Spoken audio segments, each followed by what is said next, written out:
நமக்கு இமீடியட்டா சளி பிடிச்சாலே பாத்தீங்கன்னா நம்ம ஒரு மாதிரி ஃபுல்லா டிப்ரெஷன் போயிடுவோம், கோவம் அதிகமா வரும், இல்ல மூடி ஆயிடுவாங்க, இல்ல தூங்கிட்டே இருப்பாங்க.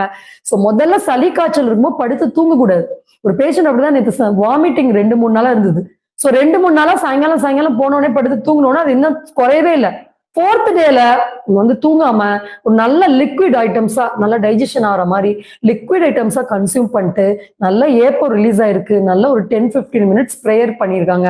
ஆட்டோமேட்டிக்கா கொஞ்சம் பாசிட்டிவ் எனர்ஜி கெயின் ஆனவன 5th டேல இருந்து வாமிட் ஸ்டாப் கண்ட்ரோல் ஆயிருக்கு.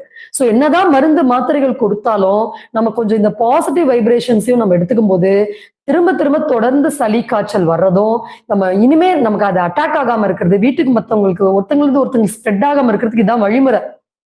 சோ நமக்கு எப்பயுமே இந்த மாதிரி சளி பாதிப்பு, காய்ச்சல், இந்த மாதிரி உடல்நல குறைவு வருதுனாலே நமக்கு கொஞ்சம் பாசிட்டிவ் எனர்ஜி கொஞ்சம் கம்மியா இருக்கு, ஏதோ கொஞ்சம் நெகட்டிவ் எனர்ஜியோட வைப்ரேஷன்ஸ் இருக்குன்னு அர்த்தம். சோ இல்ல நம்ம